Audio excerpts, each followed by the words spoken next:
ler ilir, tandore wusumilir, tak ijo royo royo, tak senggo temanten anya.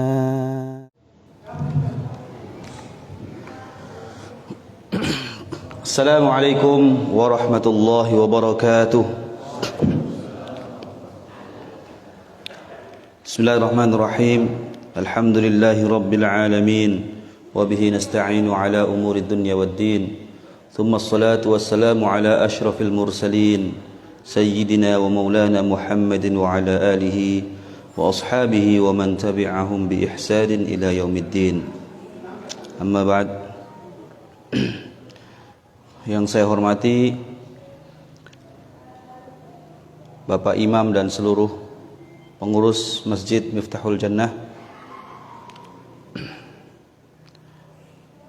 jamaah sholat subuh yang dimuliakan Allah. Kita lanjutkan kajian kita tentang sholat, ya, rukun Islam yang kedua adalah sholat. Nah, sholat ini adalah hal yang sangat penting. Setelah kita berikrar, ya, bahwa kita akan siap hanya menyembah Allah saja, bahwa kita sudah bersaksi Muhammad sallallahu alaihi wasallam adalah nabi dan utusannya Allah, maka selanjutnya kita harus mengikuti petunjuknya Nabi. Ya. Perihal salat banyak sekali hadis, ya, membedakan antara mukmin dan kafir adalah salat. Kalau Imam Hambali tegas, orang tidak salat kafir. Orang tidak salat kafir. Itu Imam Hambali. Kalau Imam Syafi'i, beliau memerinci. Kalau kalau dia meninggalkan salat karena malas, maka harus ditakzir.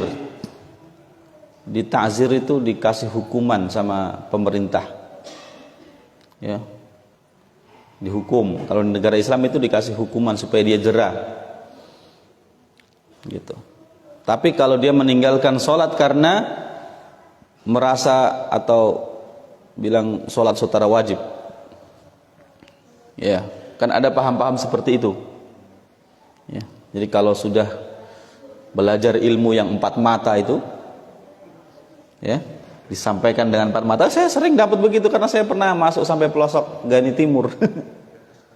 Ya, ada, saya pernah dapat begitu. Nanti bisa jawab itu, tanya sholat isya warnanya apa, sahabatnya siapa, malaikatnya siapa.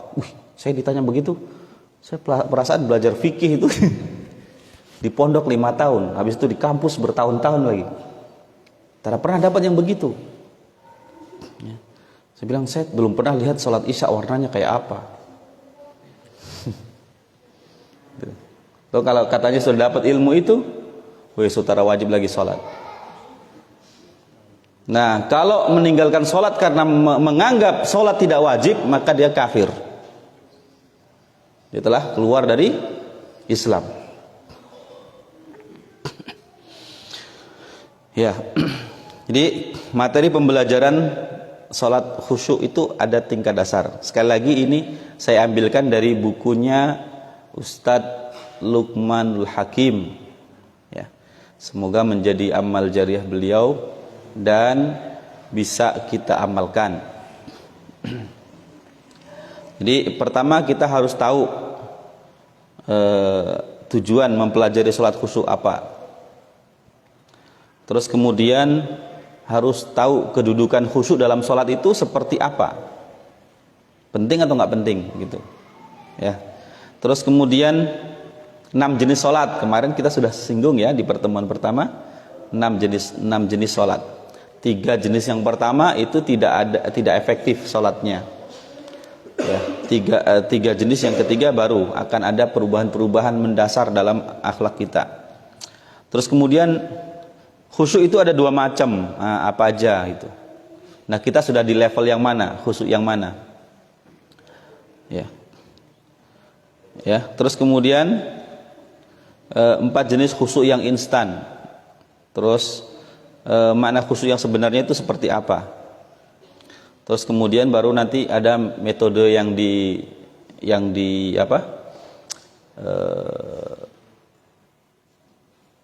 dimunculkan atau yang dicetuskan oleh Ustaz Luqmanul Hakim, itu metode 3T. Ya, bagaimana kita meniru Nabi, salat kita itu meniru salatnya Nabi. Walaupun tidak akan mirip, tapi setidaknya itu kita berusaha mendekat selangkah. Gitu ya, karena nggak akan pernah bisa mirip. Nabi sholat kaki sampai bengkak, sahabat sholat itu kena panah itu tetap lanjut sholatnya, gitu kan. Kalau kita nggak mampu, ada yang mampu? Kita digigit nyamuk saja begoyang goyang-goyang badan, gatal ya. Itu baru diserang gatal ya, diserang gatal. Bayangkan kalau anak panah itu tertancap di tubuh ya, akan solari itu ya. Untuk level sahabat saja kita hampir mustahil, apalagi level yang mirip seperti Nabi. Tapi setidaknya kita melangkah satu langkah gitu ya, mendekat. Terus kemudian ada 5 tingkat kecerdasan yang dipakai saat sholat. Nah, kecerdasan kita ketika sholat itu sudah di level mana? Gitu. Terus kemudian nanti latihan sholat khusyuk. Latihan, ya ada latihannya. Ini butuh waktu ya, yang agak lama itu di latihan. Kalau teori itu cepat, teori itu gampang sekali. Yang susah itu praktek, karena praktek itu butuh pembiasaan. Gitu ya. Terus kemudian tahapannya itu ada 7 macam untuk mempelajari salat khusyuk ya. Yang pertama, ritual salat, mulai dari wudu, harus benar wudunya gitu. Maksudnya itu ritual itu secara ya, tahu ya ritualitas ya, gerakannya salat harus benar. Nanti kita juga perbaiki itu gerakan sholat gitu, karena kadang-kadang ada yang aneh-aneh itu gerakan sholat ya. Itu terus kemudian ya, mulai dari wudu, gerakan sholat, bacaan sholat. Nah, bacaan sholat itu variasinya banyak sekali. Doa iftitah saja ada 12 macam lebih, sekitar 12-an doa iftitah. Boleh pilih, mau cara NU, mau cara Muhammadiyah, mau cara yang lain ya. Wah, selama masih ada dalilnya boleh. Itu doa iftitah ya. Al-Fatihah saja variasinya ada ya, setidaknya ada 7 macam cara membaca Al-Fatihah. Gitu. Nah, kita pakai caranya Asim ya, riwayat Imam Asim gitu. Nah, pelafalan Al-Fatihah itu butuh diperbaiki. Itu. Yang belajar di saya Al-Fatihah itu saya bilang jangan bosan-bosan gitu. Ada sudah sampai 4 bulan, 5 bulan Al-Fatihah terus. Ya. Ada 6 bulan Al-Fatihah terus gitu. Ya, ngucapin shad, ngucapin ain, ya. Ngucapin ha, ya. Saya mengucapkan dod. Orang banyak makhrajnya lari, dod. Ya. Orang Indonesia itu selalu kalau melafalkan huruf dia pakai ujung lidah. Ya. Nah, sementara dod itu pinggir lidah yang dipakai. Dan itu sulit bagi orang Indonesia, butuh latihan, pembiasaan. Itu. Jadi maghdubi alaihim waladdallin, itu ujung lidah depan. Padahal makhrajnya pinggir lidah, tapi kita pakai yang tengah apa? Ujung depan, padahal harusnya pinggir lidah. Itu. Nah, pelatihan melafalkan Al-Fatihah itu butuh waktu. Gitu. Ya. Terus kemudian tahu rukun dan syarat sahnya salat, syarat wajibnya salat. Nah, pengertiannya salat apa? Salat itu adalah ibadah, ya, ibadah, ya, suatu ibadah yang dimulai dengan takbir, diakhiri dengan salam, ya, terus kemudian diawali dengan takbir, diakhiri dengan salam, dengan syarat dan rukunnya, ya. Salat itu ada syaratnya, ada syarat sah, ada syarat wajib, gitu. Ini mulai dari sisi ritualnya di situ, ya. Terus nanti ada rukunnya, gitu. Syarat sahnya diantaranya apa? Kalau orang salat harus sebelumnya wudu, ya, wudu, ya. Terus kemudian bersih dari najis, ya. Kalau wudu hadas, ya, karena berhadas kecil wudu. Kalau najis maka ya bersuci dari najis, ya, baik di pakaian maupun badan. Terus kemudian tempatnya juga harus suci, ya. Jadi tidak boleh sholat di tempat yang najis, ya. Itu. Oke, nanti masalah fikih sholat insyaallah dibahas di ini, ya, di pertemuan lebih lanjut. Terus kemudian tahap yang kedua nanti memahami arti. Jadi setiap baca Allahu Akbar harus tahu artinya Allahu Akbar, gitu, ya. Tahu dulu artinya. Oke. Jangan sampai tidak tahu artinya. Terus doa iftitahnya, ya. Mau yang pakai modelnya bagaimana? Nah, cari tahu artinya seperti apa. Ya. Nanti di level 3 itu menghayati dan menjiwai. Nah, itu tujuan dari memahami arti, tahu artinya adalah supaya bisa menghayati. Bagaimana bisa menghayati kalau nggak tahu artinya? Oke?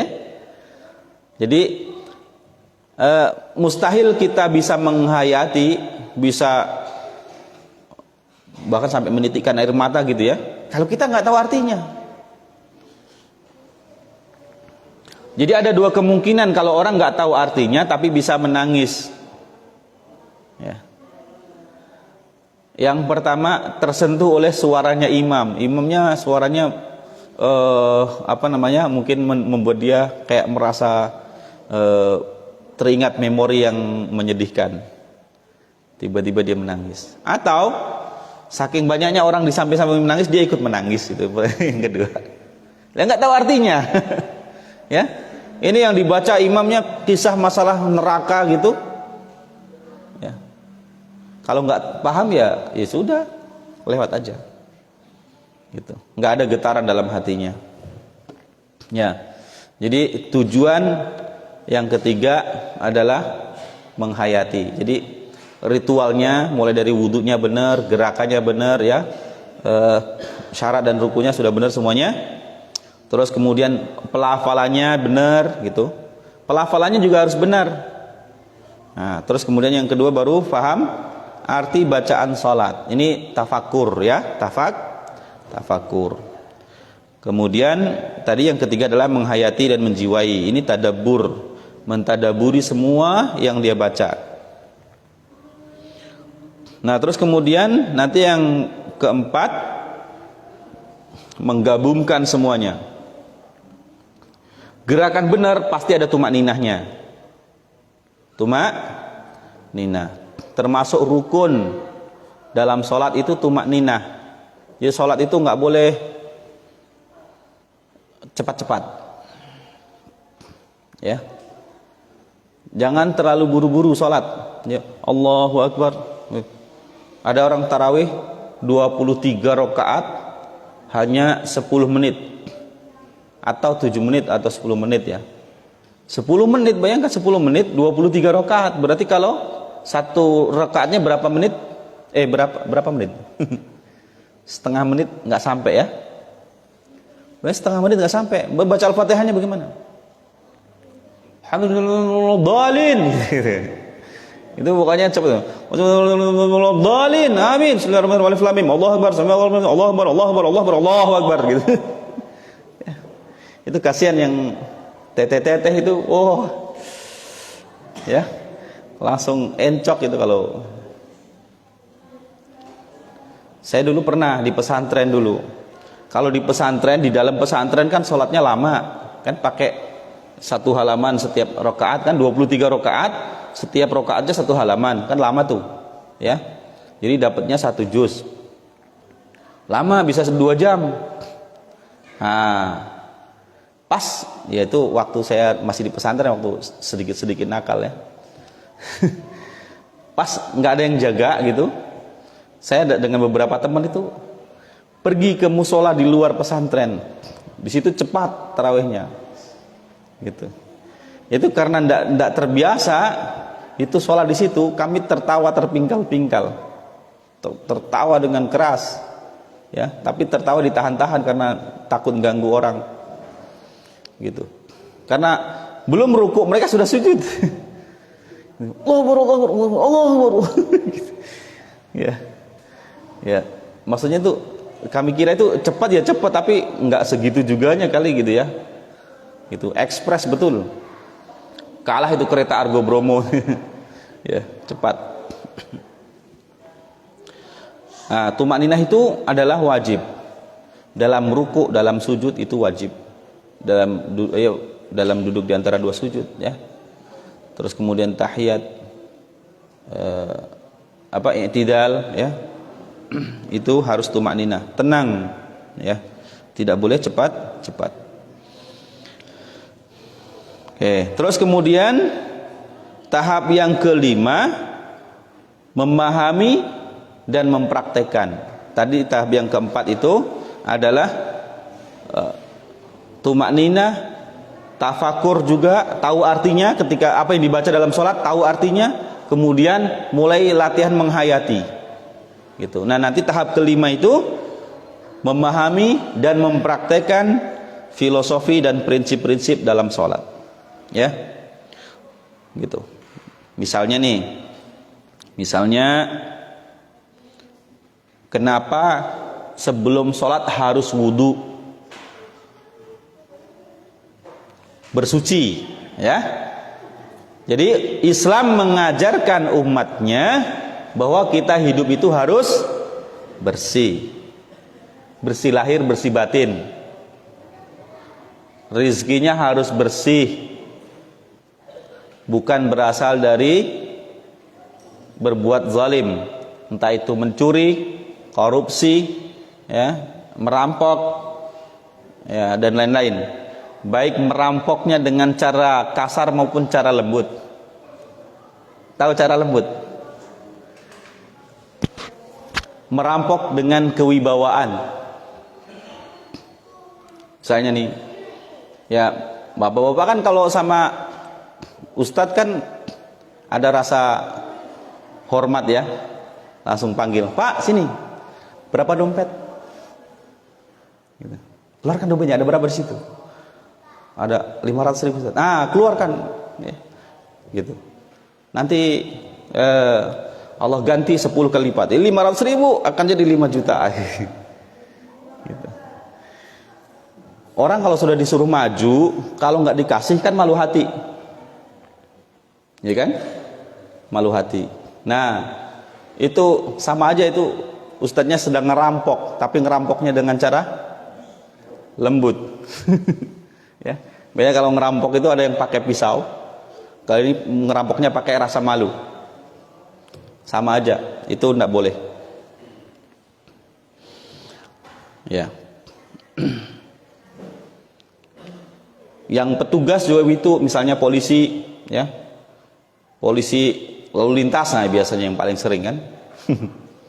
Nah, orang melanggar itu harus misalnya ditilang, gitu. Tapi ada, Pak, damai sudah Pak, damai Pak.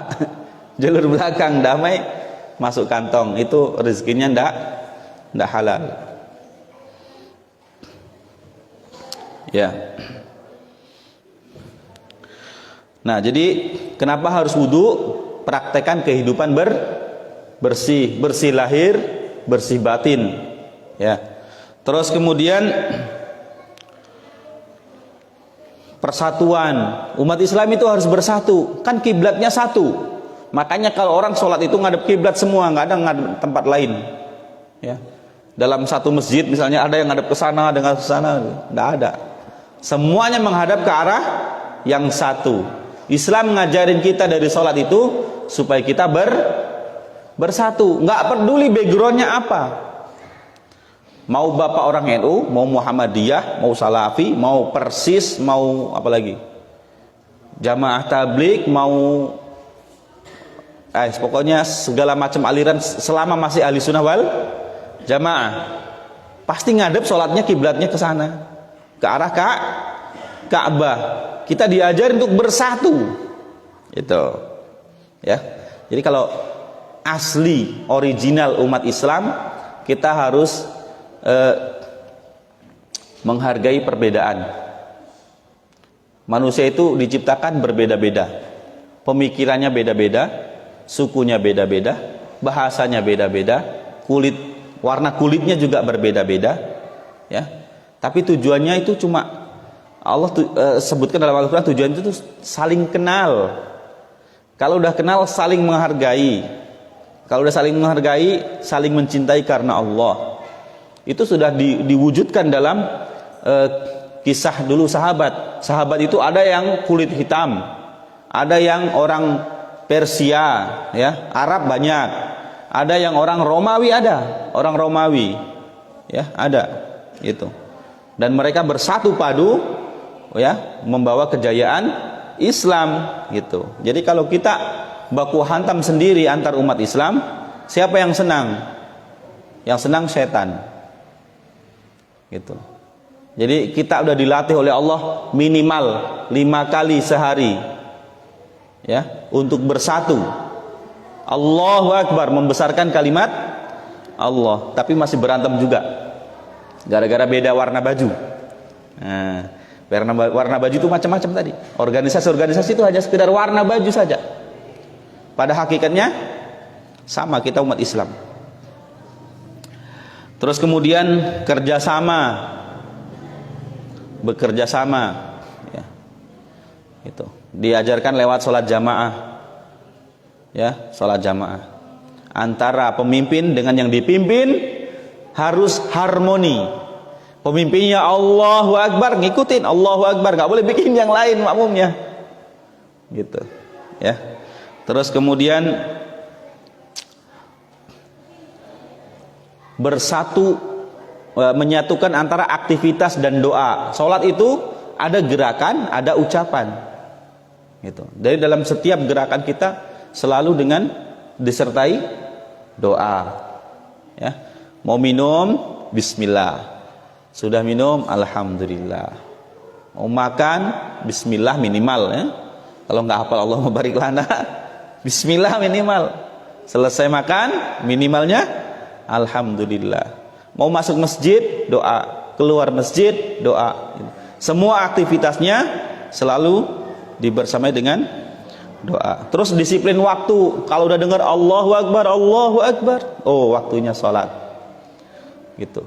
Tapi aneh bin ajaib, ya, di Indonesia itu, ya, umat Islam sudah diajari oleh Allah minimal 5 kali sehari, tapi yang paling sering molor-molor waktu itu kita semua, ya. Jadwal jam 7, nanti jam 9 itu baru ada orang semuanya, begitu kan? Padahal kalau sholat itu ngajarin kita supaya tepat waktu. Ya, dari segi kedisiplinan kita kalah sama orang kafir. Gitu. Ya, orang Jepang itu kalau janji jam 9, jam 9. Kalau kita janji jam 9 dan datang jam 10, ya. Belum lagi ternyata calling. Oh, hari ini belum bisa, besok ya insya Allah gitu. Insya Allah. Ya, selalu pakai insya Allah, insya Allah, insya Allah, ditunda terus sampai banyak insya Allahnya. Ya, itu jadi level kelima, bagaimana kita mentransfer nilai-nilai dalam sholat dibawa ke dalam kehidupan hari-hari kita. Kita dilatih salam itu menoleh. Jadi orang salam itu menoleh, tidak begini, tapi menoleh ke kanan, assalamualaikum warahmatullah, ke kiri, assalamualaikum warahmatullah. Kenapa coba? Kita diajarin ketemu siapa aja, selama dia muslim, salam di mana aja, gitu. Bahkan Nabi mengatakan, ala adullukum ala syai' idza fa'altumuhu tahabbabtum. Bukankah aku sudah beritahu kepada kalian, kalau kalian lakukan satu hal ini, kalian akan saling mencintai. Afshus salama bainakum, tebarkan salam di antara kalian. Nah, ini kebiasaan yang perlu kita bangun. Ketemu dengan siapapun, assalamualaikum. Assalamualaikum. Ketemu, assalamualaikum. Ya, dulu para sahabat itu saling mendahului karena dapat pahala sunnah. Kalau jawabnya itu wajib, ya, wajib menjawab. Tapi kalau yang melempar duluan dapat pahala, ya, pahala sunnah, gitu. Jadi duluan, ya. Terus kemudian tahapan yang keenam itu, bagaimana kita menjadikan sholat yang khusyuk sebagai benar-benar solusi kehidupan dan terapi, ya, yang menjadi sumber kesehatan, kebahagiaan, dan kelancaran rezeki. Jadi orang sholat itu harusnya bisa kaya, beneran. Kalau sholatnya beneran, ya. Kalau sholatnya bener, insya Allah hidupnya nyaman, gitu. Ustaz, saya sudah sholat tapi hidup saya susah. Cek sholatnya susah atau apa, sudah sejauh mana sholatnya, bener atau enggak, atau hanya asal-asalan. Kalau sholat kita asal-asalan, maka ya Allah kasih rezekinya asal-asalan. Ya. Kalau sholat kita serius, Allah ngasihnya serius, gitu. Jadi percuma sholat, miskin juga, salah. Orang yang sholat akan diberikan kekuatan oleh Allah untuk merubah hidupnya, ya. Apalagi nilai-nilai sholat sudah bisa dibawa sampai ke setiap sendi kehidupannya, luar biasa, ya.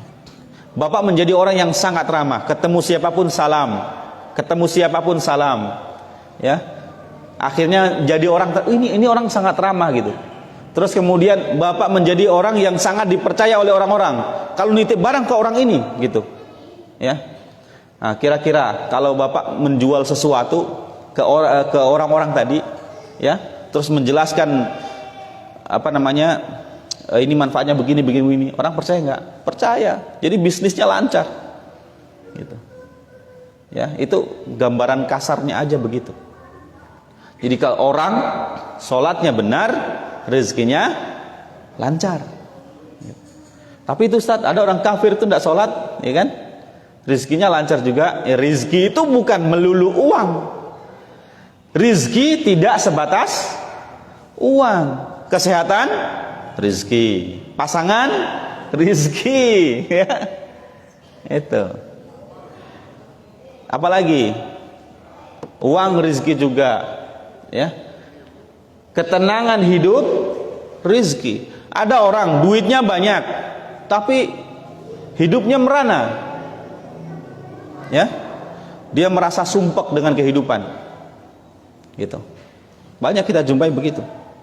Orang-orang kaya tapi punya anak tidak perhatian sama dia.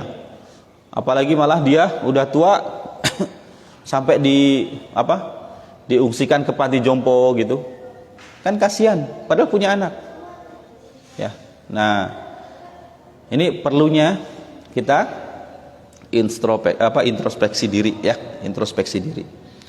Itu. Jadi latihan yang tahap yang ketujuh dalam proses sholat khusyuk itu adalah bagaimana kita menjadikan sholat kita itu benar-benar bisa menjadi sarana kita minta tolong sama Allah, menjadi sumber kesehatan, ya, menjadi sumber kelancaran rezeki, menjadi sumber kebahagiaan. Karena Nabi itu paling senang kalau pas sholat. Coba apa Nabi bilang ke Bilal kalau pas Bilal datang gitu waktu sholat? Ya Bilal, arihna bis salat. Hei Bilal, istirahatkan kami dengan salat. Nabi itu istirahatnya salat. Kalau kita istirahatnya tidur kan? Kalau Nabi istirahat itu dengan salat. Pikirannya tenang, damai. Itu. Merasa dekat sama Allah. Ya. Nah, kalau kita sholat aja tidak merasa dekat sama Allah, apalagi di luar sholat, ya kan aneh bin ajaib kan, gitu. Kita maunya ditolong sama Allah, tapi tidak pernah merasa dekat sama Allah, ya susah, ya. Nah, terus kemudian tahap yang terakhir ketujuh, hasil akhirnya, ya, hasil akhirnya adalah bisa sukses di dunia, husnul khotimah ketika meninggal, masuk surga tanpa hisab. Itu tujuan salat khusyuk. Tujuan akhirnya adalah sukses di dunia, ya, meninggalnya husnul khotimah, di akhiratnya masuk surga tanpa hisab. Nah, sekarang kita tanya nih ya, salat, bapak-bapak salat ya semuanya alhamdulillah. Dari bapak-bapak, ibu-ibu salat sejak umur berapa? Sejak umur berapa? Sejak umur SD mungkin ya, 7 tahun taruhlah ya. Oke. Nah, yang dibaca sama kan? Sama nggak yang dibaca dengan yang dulu waktu kecil-kecil sampai sekarang? Sama. Anggota badan yang digerakkan sama. Nah, sekarang kita tanya, apakah kualitasnya sudah meningkat gitu? Usia 7 tahun, seperti apa kualitasnya? Diingat-ingat. Terus usia 15 tahun, usia balik, usia 15 tahun, seperti apa kualitasnya? Salat kita, apakah masih sambil bicara sama teman gitu? Ya, atau sudah mulai serius? Atau ya bagaimana? Usia 25 tahun, seperti apa kualitasnya? Yang sudah usia 40 tahun, sudah seperti apa kualitas sholatnya? Ya, yang sudah 50 tahun, seperti apa kualitas sholatnya? Yang sudah 60 tahun, yang sudah 70 tahun, kira-kira pas bapak atau ibu sholat itu sudah seperti apa perasaannya? Sudahkah merasa tenang ketika sholat? Sudahkah bapak dan ibu merasa dekat sama Allah ketika sholat? Atau justru ingat dagangannya, ingat jemurannya, ingat masakannya, ingat ya kunci hilangnya di mana? Ya, ya, itu. Jadi apakah masih tetap sholatnya itu sholat yang model 3 1 2 3 atau sholatnya sudah naik ke level 4 5 6? Ya. Itu sholat yang 3 pertama itu adalah jenis sholatnya orang mabuk, sholatnya orang munafik, sholatnya orang yang masih celaka. Nanti sholat yang level 3 4 5 6 itu sholatnya yang khusyuk, terpelihara, terus khusyuk yang terpelihara ya, terus kemudian daim, khusyuk yang terus menerus, Maksudnya sudah bisa membawa nilai-nilai sholat dalam kehidupan sehari-hari. Jadi akhlaknya dia di dalam sholat seperti dia di luar sholat. Kayak gitu. Nah, sudah sejauh mana? Ini perlu kita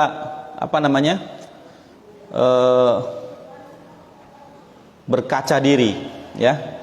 Sudah sejauh mana? Jadi umat Islam itu kalau sholatnya benar, insya Allah akhlaknya baik. Takut berbuat zalim, ya. Nah, apakah setiap sholat yang dilakukan pasti diterima oleh Allah dan berpahala? Setiap orang sholat, apakah pasti diterima oleh Allah dan berpahala? Jawabannya tidak. Ya, jawabannya tidak. Jadi pernah suatu ketika Umar bin Khattab berkata, ada orang sholat selama puluhan tahun, rambutnya sudah memutih, tapi tidak ada satu rakaat pun yang diterima oleh Allah. Tidak ada satu rakaat pun yang diterima oleh Allah. Ya. Bayangkan Pak, Bu, kalau itu kita di akhirat, orang yang disebutkan oleh Umar bin Khattab ternyata adalah kita. Bisa bayangkan betapa sedihnya kita nanti. Ada orang yang sholat berpuluh-puluh tahun sampai rambutnya sudah beruban, tetapi tidak ada satu rakaat pun yang diterima oleh Allah. Maka ditanya Umar, kenapa demikian wahai Umar? Karena dia tidak menyempurnakan ruku dan sujudnya. Ya. Tumakninahnya nggak ada,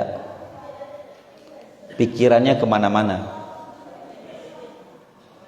Ya, tumakninahnya tidak ada, sholatnya cepet-cepet, terus pikirannya kemana-mana.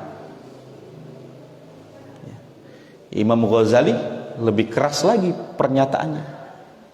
Ada orang yang sholat, ya, dia sampai 70 tahun, tetapi seandainya dia tahu itu dosa ruku dan sujudnya, ya, seandainya dia tahu dosa ruku dan sujudnya dinampakkan, terus dicampakkan kepada makhluk di dunia ini, binasa seluruh makhluk.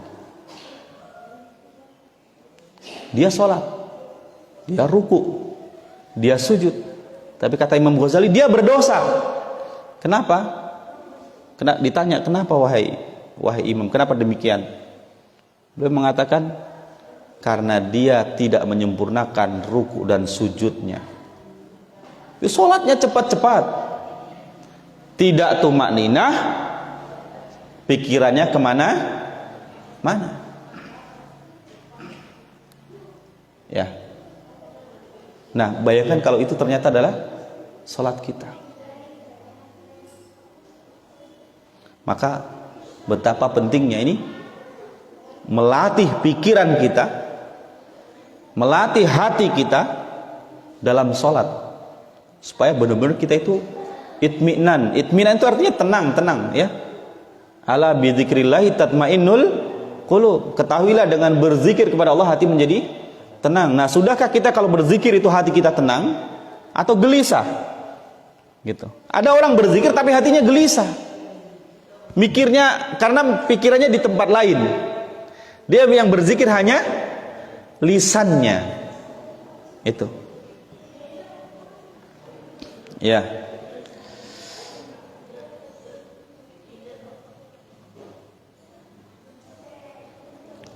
Kita skip dulu untuk gerakan sholat ya. Insya Allah kita bahas di pertemuan berikutnya untuk gerakan sholat. Jadi kita langsung masuk ke tujuan sholat khusyuk. Apa sih tujuan sholat khusyuk? Tujuan minimalnya adalah inna sholata tanha 'anil fahsya'i wal munkar. Sesungguhnya sholat itu bisa mencegah perbuatan keji dan mungkar. Keji itu yang berkenaan dengan syahwat. berzina, pacaran, ya, melototin auratnya orang. Melototin auratnya orang. Lihat cewek. Ya, harusnya ghadul basar, tahan pandangan, tundukkan pandangan. Ya, lihat perempuan yang mempesona, tundukkan pandangan. Kalau yang sudah menikah, segera lihat istrinya. Gitu. Katakan, istriku lebih cantik daripada orang tadi. Gitu. Oh, lewat melototin gitu. Suka melototin perempuan lain, itu akan dicabut perasaan senangnya terhadap istrinya. Hati-hati. Ya. Jadi kalau terpesona langsung palingkan wajah, lihat istrinya. Istriku lebih cantik daripada orang tadi. Gitu. Supaya ndak terpesona. Gitu ya. Ya, jadi fahsya itu berkenaan dengan syahwat. Ya. Yang keji. Jadi berzina, pacaran, menyendiri dengan perempuan yang bukan mahramnya, ya. Ya, dan lain-lain yang berkenaan dengan syahwat.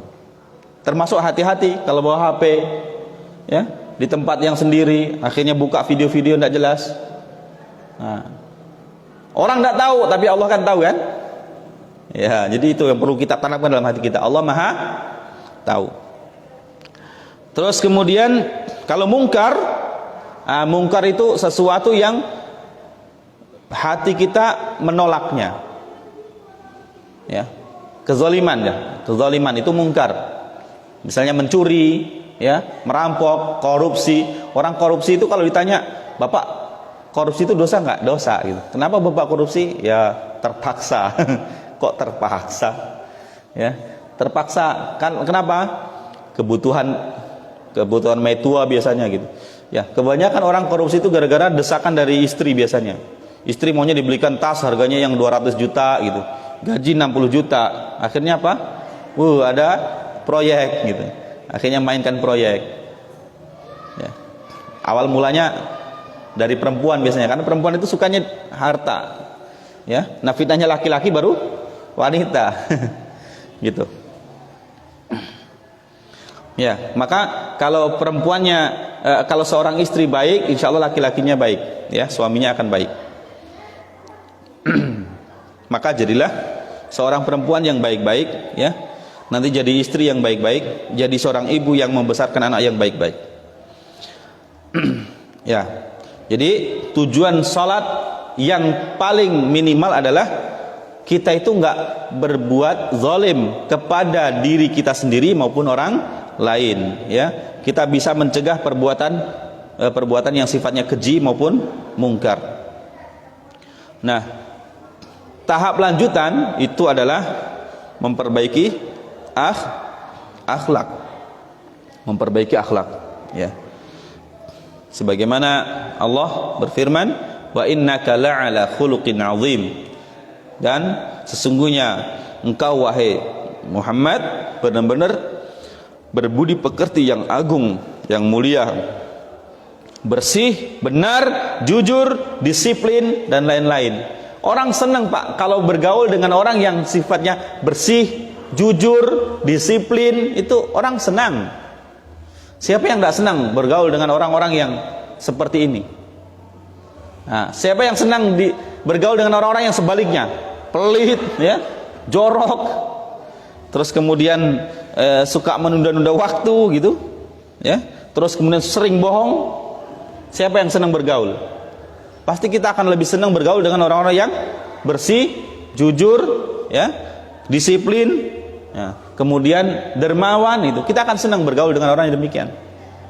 Gitu. Nah, jadi salat khusyuk tujuannya adalah supaya kita bisa membawa nilai-nilai dalam salat dibawa ke luar salat. Jadilah akhlak kita hari-hari, gitu. Karakter kita adalah karakter salat, ya. Jadi para sahabat radhiyallahu anhum sampai digelari oleh Allah radhiyallahu anhum, Allah ridho kepada mereka karena mereka itu mampu membawa nilai-nilai, ya, salat di luar di dalam kehidupan mereka. Bagaimana ketaatan mereka kepada Rasul itu diuji oleh sejarah, ya. Kalau kita baca sirahnya, luar biasa mereka pengorbanannya, ya, maka tidak akan pernah kita bisa mencapai derajatnya para sahabat.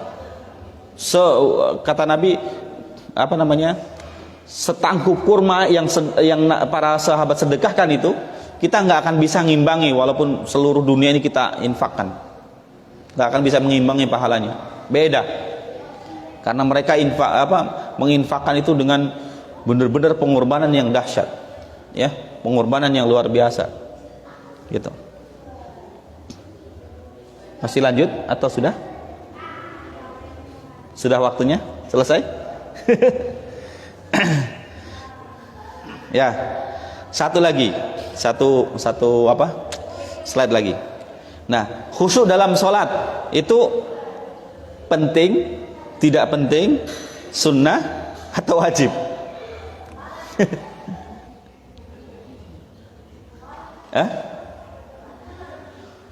Sunnah atau wajib? Wajib. Pengertian wajib itu apa? Kalau dilakukan berpahala, kalau ditinggalkan berdosa. Betul? Nah, berarti kalau sholatnya tidak khusyuk berdosa. Nah, kalau sunnah dilakukan berpahala, kalau ditinggalkan tidak berdosa. Nah, jadi khusyuk itu wajib atau sunnah? Jadi bingung. Kamu bilang wajib, wah berarti saya tidak khusyuk, ini berarti saya berdosa. Ya, mau bilang sunnah, masa saya sholat tidak khusyuk, tidak apa-apa. Ya. Jadi Allah berfirman, hafizu ala salawati was salatil wusta. Jagalah salat dan salat wusta. Salat dan salat wusta. Jadi jagalah salat 5 waktu, kira-kira begitu. Ya. Wa qumu lillahi qanitin. Dan berdirilah, ya, untuk Allah. Jadi salat perintahnya itu berdiri. Perintah awalnya berdiri, maka berdiri hukumnya wajib. Jadi, tapi kalau tidak mampu, nah baru level kedua. Kalau tidak mampu, baru boleh duduk. Tapi kalau masih sanggup berdiri. Karena perintah awal dari sholat adalah berdiri. Kumu, berdiri. Ya. Jadi kalau bisa berdiri tapi sengaja sholat sambil duduk, dia berdosa karena meninggalkan wajib. Ya. Wa qumu lillahi qanitin, dan berdirilah untuk Allah dalam salatmu dengan khusyuk. Ini perintah. Ya, perintah. Itu. Makanya kita mesti kaji gimana salat bisa khusyuk. Khusyuk itu sebenarnya diturunkan oleh Allah. Jadi kita tidak bisa merekayasa keadaan khusyuk, tidak bisa. Karena khusyuk itu diturunkan oleh Allah. Tetapi kita bisa minta sama Allah, dan Allah akan beri kalau kita layak. Kita udah siapin. Jadi kalau minta air, siapin gelasnya, gitu. Ya, kita berlatih khusyuk itu bukan berarti kita bisa menciptakan khusyuk, tapi kita berusaha menyiapkan wadah supaya Allah turunkan khusyuk, gitu. Paham ya? Jadi khusyuk itu nggak bisa kita ciptakan, makanya ini ada istilahnya khusyuk instan. Khusyuk instan itu khusyuk yang kita rekayasa, ya. Jadi khusyuknya masih pura-pura. Ya, itu. Nanti khusyuk yang sesungguhnya itu ketika kita wadahnya udah siap, ya, insya Allah akan Allah kasih kalau kita minta. Makanya harus sering doa minta hati yang khusyuk. Ya, sampai di sini dulu. Insya Allah kita lanjutkan di pertemuan berikutnya. Jumat depan saya berangkat ke Jawa, insya Allah. Ya, jadi mungkin kembali bulan Juli. Ya, setelah Idul Adha, mungkin saya Idul Adha di Jawa. Jadi mohon doanya supaya bisa pulang dan pergi dengan selamat. Ya. Kita bisa bertemu kembali, bisa ngaji sama-sama lagi. Demikian, subhanakallahumma bihamdika asyhadu an la ilaha illa anta astaghfiruka wa atubu ilaik. Alhamdulillahirabbil alamin. Assalamualaikum warahmatullahi wabarakatuh.